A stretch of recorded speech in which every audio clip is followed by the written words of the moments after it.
Hi, welcome to another video. This is the Short Man Work Club, but this video is different, and it's one that is really important to me because it's about an eating disorder, which I could say, I mean, you could say, that could be a reason why you're short, could also be a reason, and it's important to talk about it because I think many people don't know that they have it, just like me, when I discovered that I actually have it. So it is called ARFID. ARFID. It's a restrictive eating disorder that I think was kind of founded or found out, officially labeled in about 2009, 2012, in that area. And it's one that, man, I want to make this video very comfortable. I make this because it's going to be a long one. I don't know. Sorry for my hair and everything. I just want to kind of sit down. My hair. Okay. I want to make sure that everything is recorded, properly and properly for this video because I'm gonna tell you a story. Okay, I'm gonna tell you a story. If you don't like vegetables, maybe you don't like them. If you can eat them, it's fine. Okay, but for me, my intake of food, my nutrition wasn't always the best. In my, when I was like small or whatever, a kid, I guess you know, I mean, it was mostly like frozen food. It was mostly frozen food, frozen fish, and stuff like that. Never really vegetables. And when I was even smaller, it was very bad. And I had many social experiences that actually made me feel bad. Traumatic experiences because of this sickness and because of this, you know, eating disorder. What that eating disorder basically is, it's it's a high sensitivity of texture that you have in your mouth. So when you eat stuff like, I don't know, let's say broccoli, it's just it tastes like a spider. It tastes like a scorpion. And I would always say I would rather eat a spider. I would rather eat instead of this. This is just disgusting to me, okay? And it's just disgust of many foods, which I couldn't even eat pizza with cheese on it. I found that cheese was just like so made me feel so unwell. I couldn't even eat it. And it's like it's an interesting thing, it's a very interesting thing because you just kind of have to vomit it out. Like when I was a small child, I went to birthdays and I obviously loved the social aspect of it, when I was like 6, 5, like 8. But I was like always so scared. I was so scared of staying over. I was trying to leave before the people, eat something. And the people were obviously saying, yo, like finish your plate, eat what is on your plate and stuff like that. And for me, it was a big thing. For them, it was just like, yeah, the weather is not gonna be great if you don't finish your plate. For me, it was like such a big thing. It was like life and death. It was like crying. There was many times where I actually cried on like sitting on the table. Actually, in kindergarten, they even locked, like I was eating this, I don't know, it was like some vegetables, I think broccoli, and they said you cannot, stand up until you've finished your plate, and they even locked me in a room and said you cannot leave this room until you've finished this plate. And obviously that just creates some more PTSD connected to this child, to this trauma, like to this disease and everything. It just makes everything worse. Um, our feed is special because nobody understands you. Same with like being a short guy. Nobody understands you. Okay. Um, and I think I can talk more about this because I'm kind of an expert and I've, just always dealt with it. I told my grandma, everybody was mad at me for never eating the stuff and everything. And I thought, it's just like being this, overcomplicated a little bit. Like I guess I was, but it's not my fault. If like how can I be my fault? Why are some children developing differently? Do I have this consciousness of like at 2 years I decide, oh, I want to be an asshole, I'm not going to eat my grandmother's food or whatever. And it's not just some children, they don't really like it, but if it just stays the same until you're like 10, 15, it doesn't go away with this like I can't eat it, I just can't eat those vegetables, that is a problem. And for me, the switch, the switch to being able to eat some things isn't actually something I really like, because the switch always has to do something with desensitivity. Desensitivity means you're desensitizing your brain, and the problem with desensitizing your brain is it never really happens just in one fraction of your life. It happens everywhere. So if you desensitize in, for example, eating and you can eat more. It's the whole process of life, the whole process of you're gonna experience life less. And for me, it was that life started to feel less real, like a dream, like I'm constantly high. You know, I see everything like shadow and everything. And when that happened, when I made those experiences in life and everything, and my brain is like, oh, this is crazy. Like, for example, experiences I've had social media or like in school with bullying and stuff. Um, my brain is like, oh, wow, I have too much stress. I want to get it back. It's like the same mechanism, depersonalization, that happens when you, for example, have a car crash. Car crash happens, okay? Your brain is like, oh, this was too much. I'm going to just get in this like defense mode, kind of whatever. Because the defense mode basically is a mode preparing to endure a lot of pain and stuff. So it's like more endurable when you have this mechanism in the brain. But yeah, when that with the desensitivity happened and stuff, you know, I hope my camera doesn't die. I hope the battery is fine. I can't really check here. I guess I can check. Wait, can I check? If I put, okay, 74, I can check it now. Sorry for the light. Look at the beautiful background, by the way. I think, yeah, this is fine. You know, when the desensitivity happens, it's like everything goes down. You know, your levels of experience in life to the true form, but also the positive aspect is you can actually eat a lot of stuff. Because what it does is when you're a very sensitive person, and I was always a very sensitive person, you are highly likely to, you know, you're like more likely to, you know, develop this form of ARFID because you're just over analyzing everything. It's like when I was small, when I was a small child, I always tried to like pull my socks up as possible. I had like this feeling in my skin, very, very like sensitive. You know, I wanted to feel something on my skin. I like when the socks, you know, the socks were not like on the top here. I was like, oh, this is annoying. I was like, every kind of material on my skin was like very sensitive, and I was like, no, I can't wear this. I can't wear this and stuff. And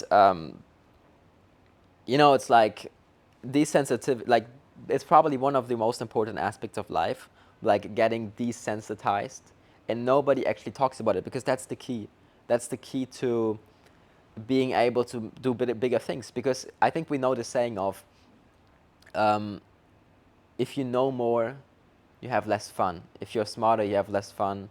If you know less, if you're stupid, you have more fun, and the world seems bigger. The world seems bigger if you're not actually creating the world. If you know a place and you have created a whole world, like a theme park or something, it's not going to be as great as when you come there first time and everything is so big and so nice, right? That is the aspect of desensitivity, because desensitivity means that your brain is adapting to doing crazy things. For example, when you are playing a concert in front of 60,000 people, your brain has to desensitize. If it's like in a state of, oh, what is going on? Not gonna happen, you know, too much for your brain. But you're gonna see the state of, I'm on a stage in front of so many people as normal. Your brain gets desensitized because it has to be less sensitive to it, you know, feel normal, not scared in this kind of situation. You go back to normal life. Now you're on a new level of sensitivity, like less sensitive because of this big, you know, event. Now everything feels very boring, and you're like, your brain doesn't even interest. Your brain is not interested because it had just experienced this extremely, extremely entertaining, crazy thing. Now you come back to normal life, and you have to go back to a more sensitive version, right? And it's hard to go back to the more sensitive version because your brain always wants more, more, more, more, more, more. And it's harder than dopamine because it's kind of on those wavelengths. With ARFID, it's the same kind of thing. It happens when you get older. You slowly start to be able to, you know, eat more foods, and don't be scared about that because it's gonna happen definitely. But it's also the aspect that, yeah, you're gonna feel less. Sexual intercourse, for example, will feel worse when you're older because they're just not like. That's why, like for example, sexual experiences. The younger you experiences, like the younger you experience those, I think, the just it would just be a fact here. like objective fact, the younger you experience those, the more pleasureful, the more you feel of them, because you are more sensitive. Your body has has not needed so much to be desensitized. It has not experienced those crazy, crazy experiences, which made your body be, oh, yeah, we gotta step up a little bit. We cannot feel as much, okay? Because when your body is new, it's like, I feel everything. Oh my God. Oh, this is crazy. And then you grow up and it's like, okay, this is actually not that crazy. There's bigger things, you know? And that's why when you feel more when you're young, you're more authentic, you're more yourself, you are, less sharpened by, like less hammered by the life, boom, boom, boom, boom, boom, life forms you. And that's just the story of life. And ARFID is a perfect example of sensitivity, desensitivity, of course, life experiences shaping you, and it's a very, very much symptom of being a sensitive person, but then later growing up and being less sensitive because you're shaped by life and you are less analyzing what you're eating. So I can eat broccoli with like some stuff near, like maybe like some chicken or something, a little bit. I'm not yet that good at digesting it, but it's definitely better.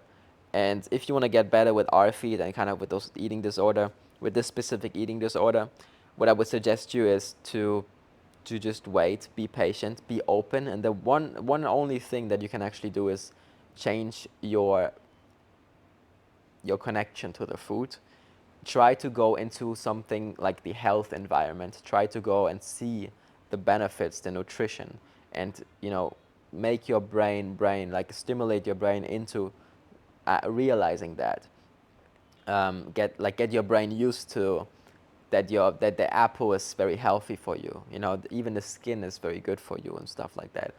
Or foods that you don't like and they are healthy for you. You just have to kind of get into the space of a little bit like health, science. Because if you like watch that over and over, and your brain realizes that, it will see it as something like candy, like, I actually want that. I want that. That desire is coming back, because your brain doesn't know that from the start. If you give your brain all of those all of those pieces of information, it will start to jump on that and see it as something not, to be scared of, but actually nutritious and craving for that. And that's what you want to create. And I think that's the best advice that someone can give for ARFID patients. And also those things with desensitivity. I'm a big fan of that. I always talked about that. I'm always, not seeing that from other people. I've not learned that from other people. I've just learned it from analyzing, because I'm also an artist in some places, and I've been in the music industry and stuff. And there's obviously sensitive people.